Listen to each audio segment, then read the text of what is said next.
এই বিশ্বকাপে সেরা তরুণ খেলোয়াড়ের পুরস্কারটা জিতবেন কে?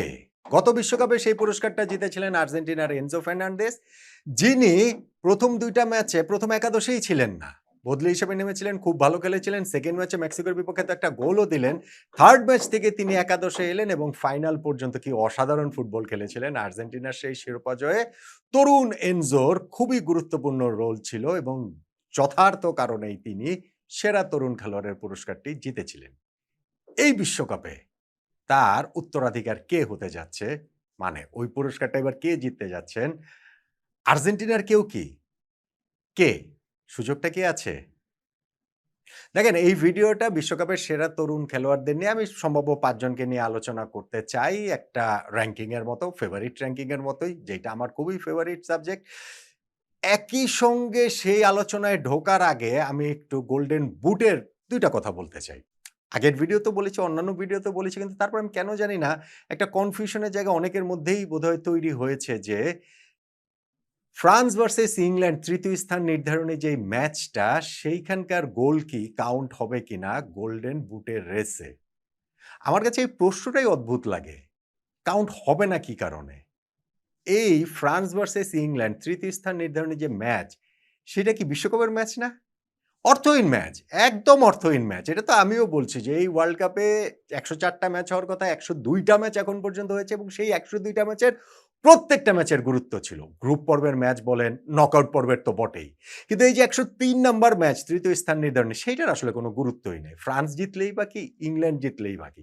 কিন্তু এটা তো ভাই ওয়ার্ল্ড কাপের ম্যাচ। আপনি বলতে পারেন যে ৩য় স্থান নির্ধারণী এই জিনিসটাই আসলে বাদ দিয়ে দেওয়া উচিত। এই খেলাটারই কোনো মানে নাই। কারণ পরাজিত ২ সেমিফাইনালিস্ট, ফাইনাল থেকে এত কাছে গিয়ে যারা শিরোপার ওই লড়াইটাতে থাকতে পারছে না, তাদের জন্য এই ম্যাচ খেলাটা একটা আসলে শাস্তির মতোই। কিন্তু তাই বলে সেই ম্যাচের পারফরম্যান্স কাউন্ট হবে না। এই ম্যাচে যদি কেউ গোল করেন সেইটা গোল্ডেন বুটের রেসে কাউন্ট হবে না। কেউ যদি আউটস্ট্যান্ডিং পারফর্ম করেন সেইটা গোল্ডেন গ্লাভস এর ক্ষেত্রে কাউন্ট হবে না। সেটা গোল্ডেন বলের ক্ষেত্রে কাউন্ট হবে না। অবশ্যই হবে। সেইটা হবে না কেন? আমি জানি না যে আমরা কি আসলে সবকিছুই একটু সমর্থকের চশমা চোখে দিয়ে দেখি কিনা? যে না, এখন কিলিয়ান এমবাপ্পে এইখানটাতে রয়েছেন ফ্রান্সের, অতএব এই যে একটা অগুরুত্বপূর্ণ ম্যাচ, সেইখানটাতে তিনি গোল করবেন, অ্যাসিস্ট করবেন ইংল্যান্ডের বিপক্ষে। ফলে মেসিকে তিনি ছাড়িয়ে যাবেন। ফলে এই ৩য় স্থান নির্ধারণী ম্যাচের এই গোল অ্যাসিস্ট কাউন্ট করা হওয়া উচিত না। এইটার আমি আসলে এটার মানেটাই বুঝি না। যে ৩য় স্থান নির্ধারণী ম্যাচটা ফিফা বাদ করে দিতে পারে ভবিষ্যতে। এই ম্যাচটার গুরুত্ব নাই, আমি বলছি। কিন্তু এই ম্যাচের পারফরম্যান্স কাউন্ট হবে না কি কারণে? প্লেয়ারদের ক্ষেত্রে। গোল্ডেন বুটের রেসের সেটা কাউন্ট হবে না কেন? ধরেন আমি জাস্ট শুধু হচ্ছে গিয়ে একটা অল্টারনেট সিনারিও দেই। ধরেন এইখানটাতে হচ্ছে গিয়ে আর্জেন্টিনা সেমিফাইনাল ম্যাচটা হেরে গিয়েছে। লিওনেল মেসি এই ম্যাচটা খেলছেন। গোল্ডেন বুটের রেসে তিনি আছেন। তখনও কি আপনার মনে হতো, বা যাদের মনে হয় তাদের কি মনে হতো যে না, ৩য় স্থান নির্ধারণী ম্যাচটার পারফরম্যান্স কাউন্ট হওয়া উচিত না? বলতে পারেন যে মেসি তখন ওই ম্যাচটা হয়তো খেলতোই না। সেইটা তো অন্য আলোচনা। এমবাপ্পে ওই ম্যাচটা নাও খেলতে পারেন। সেইটাও অন্য আলোচনা।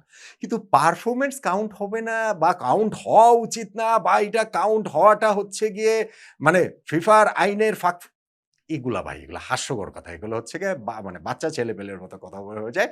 সো ৩য় স্থান নির্ধারণী ম্যাচের পারফরম্যান্স অবশ্যই কাউন্ট হবে। কেননা এইটা অবশ্যই বিশ্বকাপের একটা ম্যাচ।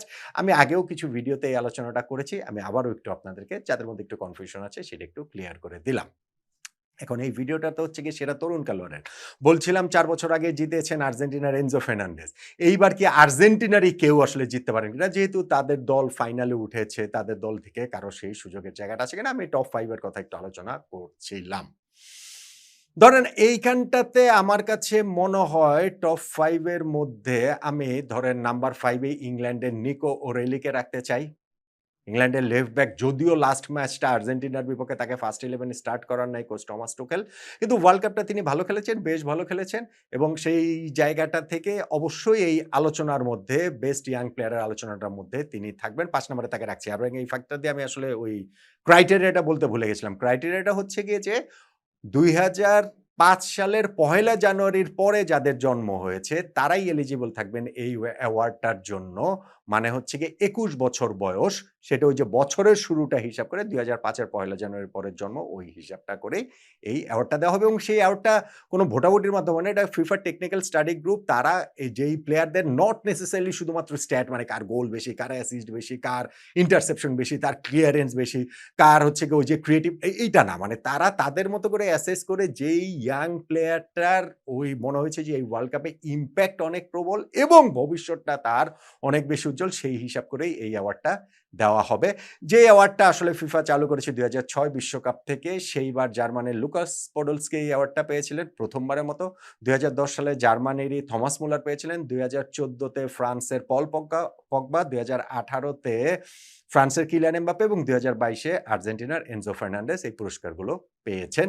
আর তার আগেরগুলোও আপনি দেখবেন, কিন্তু সেটা হচ্ছে গিয়ে পরবর্তীতে ফিফা ভোটাভুটির মাধ্যমে আগে কি হয়েছে না হয়েছে ওইটার একটা মানে দিয়েছে, আনুষ্ঠানিকভাবে দেওয়া হয়েছে। কিন্তু মূলত ২০০৬ থেকেই এই পুরস্কারটা দেওয়া শুরু হয়েছে।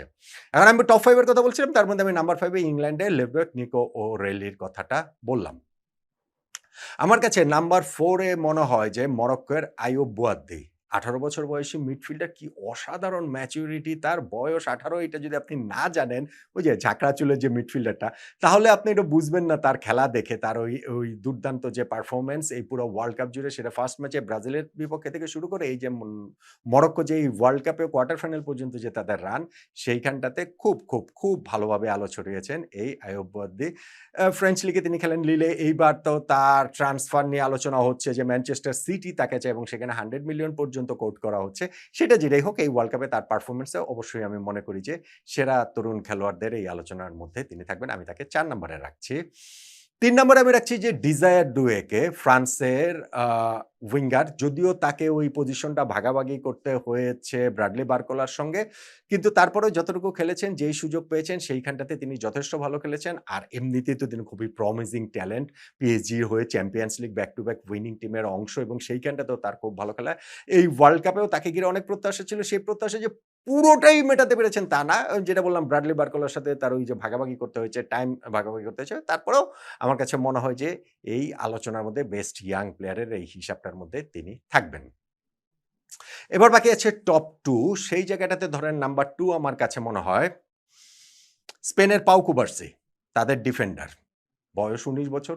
বয়সের তুলনায় অনেক ম্যাচ, ১৮ না ১৯ বছর। বয়সের তুলনায় ভীষণ রকমের ম্যাচিউর তিনি এবং সেই জায়গাটাতে এইবার যে বিশ্বকাপে কেবলমাত্র একটা গোল কনসিড করেছে। সেন্ট্রাল ডিফেন্সে আইমেরিক লাপোর্তের সঙ্গে এই কুবার্সির পার্টনারশিপের রোলটা সেখানে খুবই গুরুত্বপূর্ণ। বার্সেলোনার গত কয়েক সিজন ধরে নিজেকে আসলে একেবারে এস্টাবলিশ করে ফেলেছেন। কিন্তু তারপরেও থাকে না যে ওয়ার্ল্ড কাপের মতো স্টেজে খেলতে এসে মনে হচ্ছে যে পুরো টুর্নামেন্টে তিনি একটাও রং ফুট আরকি, মানে একটাও তার মানে মুভমেন্ট ছিল না ঐরকম। ফাইনালটা বাকি আছে এবং এইটা অবশ্যই তার জন্য একটা বিরাট বড় টেস্ট। অবশ্যই লিওনেল মেসিদের বিপক্ষে একটা বিরাট বড় টেস্ট। কিন্তু স্টিল এই টুর্নামেন্টের সেমিফাইনাল পর্যন্ত যে পারফরম্যান্স, তাতে আমার মনে হয় যে স্পেনের সেন্ট্রাল ডিফেন্ডার এই পাউ কুবার্সিকেও আমি আসলে এই হিসাবটাতে ২ নম্বরে রাখছি। ইনফ্যাক্ট তাকে আসলে ১ নম্বরেও রাখতে পারতাম। ১ নম্বরে শুধু রাখি নাই শুধুমাত্র একটা এক্স ফ্যাক্টরের কারণে। ১ নম্বরে তাহলে কে? ১ নম্বরে আমার কাছে আসলে লামিন ইয়ামাল। এই বিশ্বকাপ শুরু হওয়ার আগে আপনার অনেক কিছু নিয়ে অনেক আলোচনার জায়গা ছিল। কে গোল্ডেন বল জিতবেন, কে গোল্ডেন বুট জিতবেন, কে গোল্ডেন গ্লাভ জিতবেন। কিন্তু বেস্ট ইয়াং প্লেয়ারের অ্যাওয়ার্ডটা যে লামিন ইয়ামাল জিতবেন, সেই বিষয়ে মোটামুটি বেশিরভাগই একমত ছিলেন। আপনি যদি আমাকে সেমিফাইনাল পর্যন্ত পারফরম্যান্সের হিসাব করতে বলেন, তাহলে আমি পাউ কুবার্সিকে এই বেস্ট ইয়াং প্লেয়ারের অ্যাওয়ার্ডটা দিব। আমার কাছে মনে হয় যে এখন পর্যন্ত তিনি সেটা ডিজার্ভ করেন ইয়ামালের চেয়েও বেশি। কিন্তু ওই যে বললাম এক্স ফ্যাক্টর, ওই যে বললাম ফাইনাল, ওই যে বললাম যে হচ্ছে গিয়ে আর্জেন্টিনার বিপক্ষে ফাইনাল, ওই যে Lionel Messi versus Lamine Yamal final. So সেই জায়গাটাতে তিনি যদি কোনো কিছু করতে পারেন, ম্যাজিক্যাল কিছু যদি করতে পারেন, তাহলে এই বেস্ট ইয়াং প্লেয়ারের অ্যাওয়ার্ডটা লামিন ইয়ামাল অবশ্যই পাবেন বলে আমার কাছে মনে হয়। এবং সেই জায়গাটা থেকে হচ্ছে আমি বলছি যে সেমিফাইনাল পর্যন্ত হিসাবে তার সতীর্থ পাউ কুবার্সি এগিয়ে রয়েছেন, কিন্তু ফাইনালটাতে ইউ নেভার নো, আবার ফাইনালটাতে পাউ কুবার্সিও খুব ভালো খেলে অ্যাওয়ার্ডটা নিজের করে নিতে পারেন।